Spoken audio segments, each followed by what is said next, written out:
Bismillahirrahmanirrahim. Assalamualaikum warahmatullahi wabarakatuh. Perkenalkan, nama saya Akramullah, NIM 190820218, kelas Sipil A, Prodi Teknik Sipil, Fakultas Sains dan Teknologi, Universitas 19 November Kolaka. Nah, adapun yang ingin saya presentasikan tentang mengenai mata kuliah saya, yaitu struktur baja, yang mana itu berkaitan tentang perencanaan baja, ASD dan LRD. Nah, dengan menyebut nama Allah Subhanahu wa Ta'ala yang Maha Pengasih lagi Maha Penyayang, kami panjatkan puji dan puji syukur atas kehadiratnya yang telah melimpahkan rahmat dan hidayah dan inayahnya kepada kami, sehingga kami dapat menyelesaikan PPT struktur baja tentang pengantar baja, SD dan RD. Nah, PowerPoint ini telah saya susun dengan maksimal dan mendapatkan bantuan dari berbagai pihak, sehingga dapat memperlancar pembuatan tugas ini. Nah, untuk itu kami menyampaikan banyak terima kasih kepada semua pihak yang telah berkontribusi dalam pembuatan PPT ini. Terlepas dari semua itu, kami menyadari sepenuhnya bahwa masih ada kekurangan baik dari segi susunan kalimat maupun tata bahasanya. Oleh karena itu, dengan tangan terbuka, kami menerima segala saran dan kritik dari pembaca agar kami dapat memperbaiki PowerPoint ini. Akhir kata, kami berharap semoga PowerPoint tentang perencanaan baja, SD dan LRD ini dapat memberikan manfaat maupun inspirasi terhadap pembaca.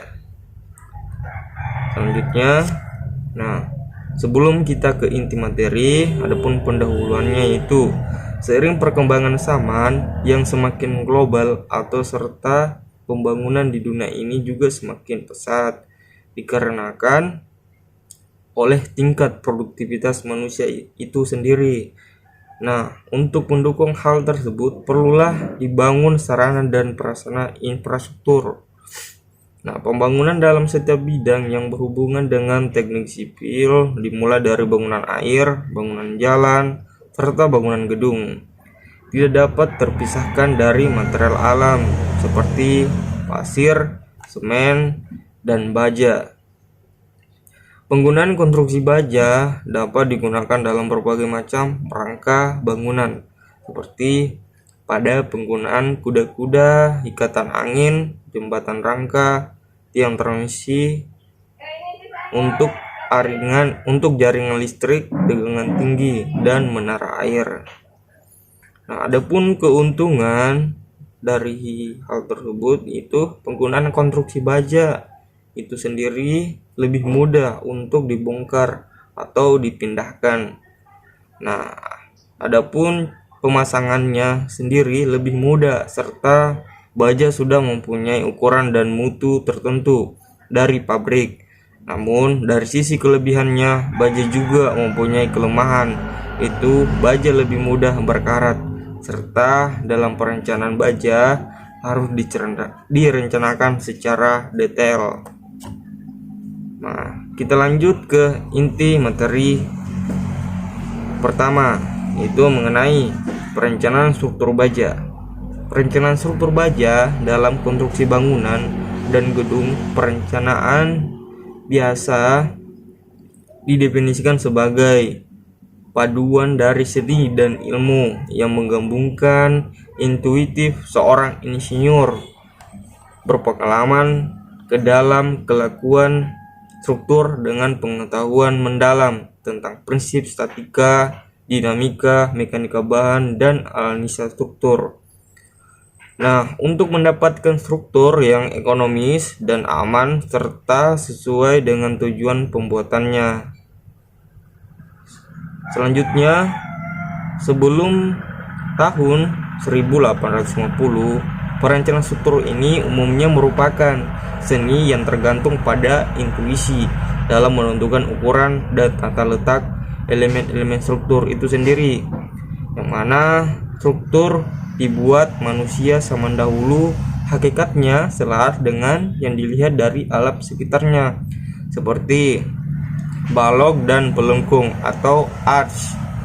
Nah, setelah prinsip kelakuan dan sifat bahan struktur lebih dipahami, adapun prosedur perencanaan menjadi lebih ilmiah seperti saat ini.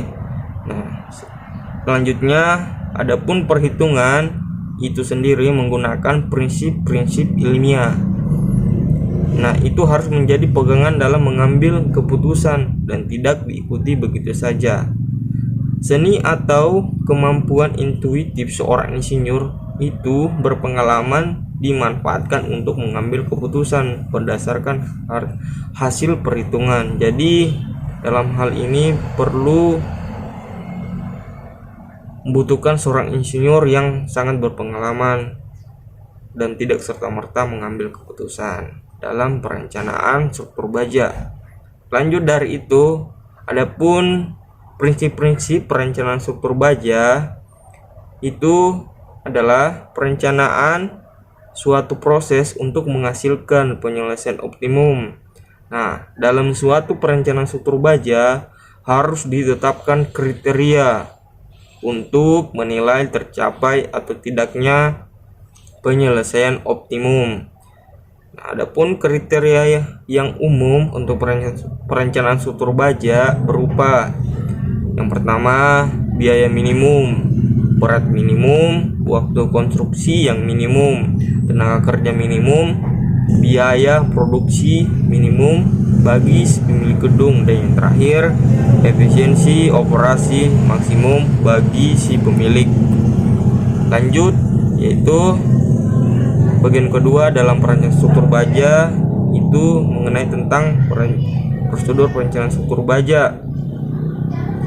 Nah, prosedur perencanaan struktur baja bisa dianggap terdiri atas dua bagian, perencanaan fungsional dan perencanaan kerangka struktural. Nah, perencanaan fungsional adalah perencanaan untuk mencapai tujuan yang dikehendaki, seperti menyediakan ruang kerja dan jarak yang memadai, dan selanjutnya menyediakan ventilasi dan atau pendingin ruangan. Nah, kemudian menyediakan fasilitas transportasi yang memadai seperti elevator, tangga, dan kren atau peralatan pengangkat bahan lainnya. Dan selanjutnya menyediakan penerangan yang cukup, dan yang terakhir menyajikan bentuk arsitektur yang menarik. Nah, terlepas dari itu semua, perencanaan kerangka struktur adalah pemilihan tata letak dan ukuran elemen struktur sehingga beban kerja atau service load dapat dipikul dengan aman. Nah, garis besar prosedur perencanaan adalah sebagai berikut. Yang pertama, perancangan itu penetapan fungsi yang harus dipenuhi oleh struktur dan melakukan penetapan kriteria yang dijadikan sasaran untuk menentukan optimum atau tidaknya perencanaan yang dihasilkan. Dan selanjutnya melakukan konfigurasi struktur perencana, yaitu penataan letak elemen agar sesuai dengan fungsi dalam langkah 1. Nah, setelah itu melakukan penentuan beban yang harus dipikul. Nah, kemudian pemilihan batang perencana. Nah, ini berdasarkan keputusan dalam langkah 1, 2, dan 3.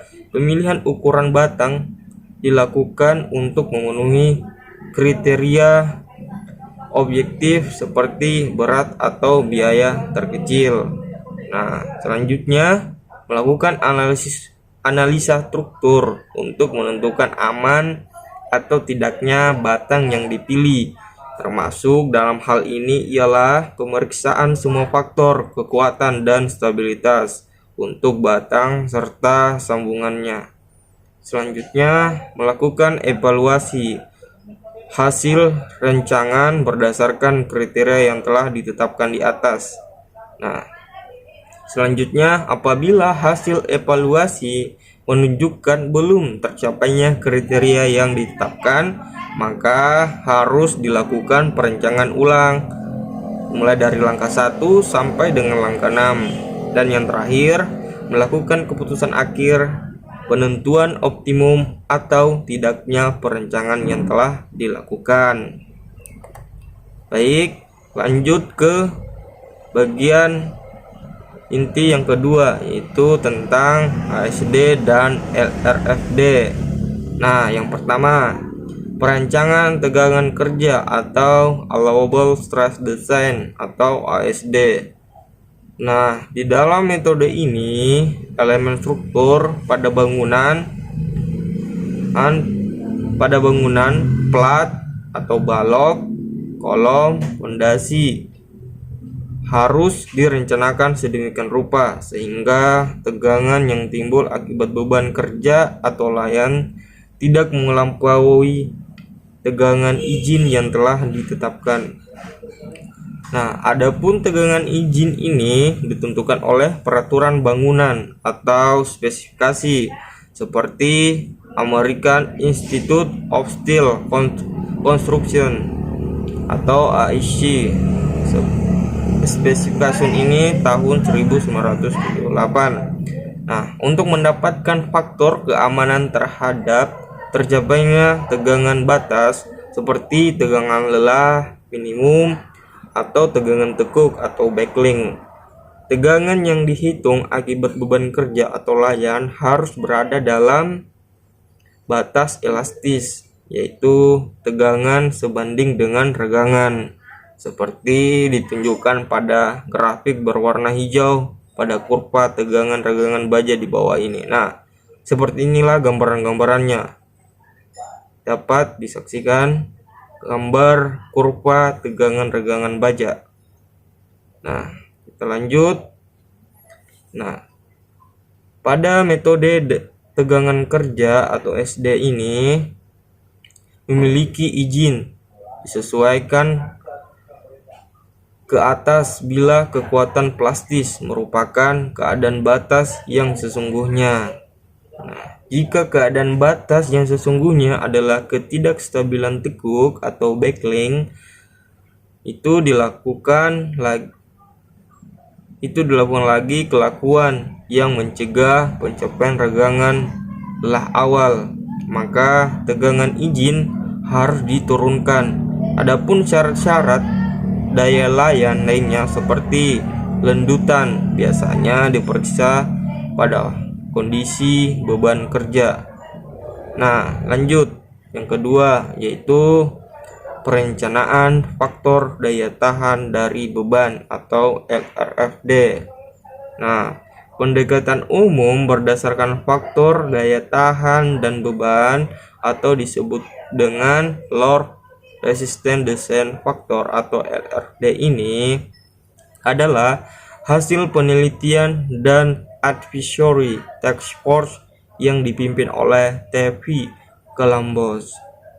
Nah, pada metode ini juga perlu diperhitungkan mengenai kekuatan nominal atau MN penampang struktur yang dikalikan oleh faktor pengurangan kapasitas atau under capacity.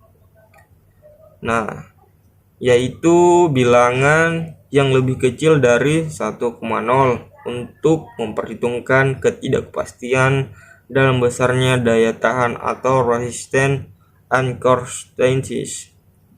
Nah, selain itu perlu juga diperhitungkan faktor gaya dalam atau ultimate atau MU dengan kelebihan beban atau overload.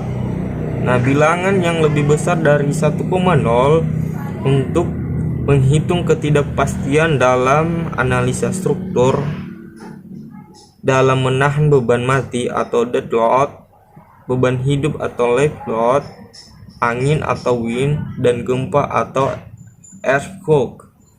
Nah, adapun kelebihan beban itu sendiri dapat diakibatkan oleh perubahan pemakaian dari yang direncanakan untuk struktur.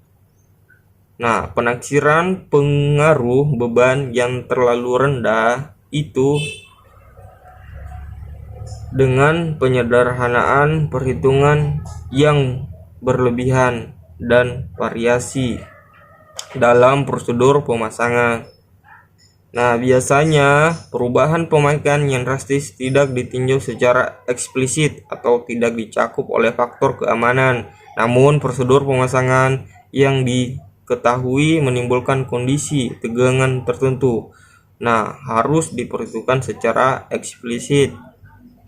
Nah, selanjutnya, adapun metode yang digunakan di Indonesia saat ini yaitu metode ASD atau Allowable Stress Design. Nah, dalam struktur baja telah cukup lama digunakan. Namun beberapa tahun terakhir metode desain dalam struktur baja mulai beralih ke metode lain yang lebih rasional, yakni metode LRFD atau Load Resistance and Factor Design. Nah, metode ini didasarkan pada ilmu probabilitas sehingga dapat mengantisipasi segala ketidakpastian dari material maupun beban. Oleh karena itu, metode LFD ini dianggap cukup andal. Nah, adapun Peraturan Perencanaan Bangunan Baja Indonesia atau PPBBI pada tahun 1987 telah diganti dengan tata cara perencanaan struktur baja untuk bangunan gedung standar nasional Indonesia pada bulan 3 tahun 1729 sampai 2002 yang berbasis pada metode LRFD. Nah, next. Adapun perbedaan metode ASD dengan LFD itu yang pertama, kombinasi beban dan faktor-faktor beban. Kombinasi beban SD seperti ini dan kombinasi beban LFD juga seperti ini. Gambaran-gambarannya, perhitungannya. Nah, adapun arti dari D itu sendiri atau dead load, L itu sendiri adalah live load dan W itu sendiri adalah wind load. Dan yang terakhir E adalah earthquake load. Nah, itulah perbedaan kombinasi bebannya. Nah, lanjut yang kedua, itu dibedakan juga dari hasil perhitungan SD berdasarkan tegangan. Nah, sedangkan LRFD berdasarkan atas gaya dan momon kapasitas. Nah, yang ketiga, untuk analisa statis masih bisa menggunakan metode SD, sedangkan analisa nonlinear geometri harus menggunakan LRFD. Dan selanjutnya itu dilihat dari perbedaan balok dan anggota lentur atau beams and flexural members. Nah, dan yang terakhir itu dilihat dari perbedaan perhitungan atau KB computation. Lanjut, baik, itulah tadi persentase yang saya bawakan. Kurang dan lebihnya mohon dimaafkan, dan saya akhiri dengan ucapan wabillahi taufiq wal hidayah. Wassalamualaikum warahmatullahi wabarakatuh.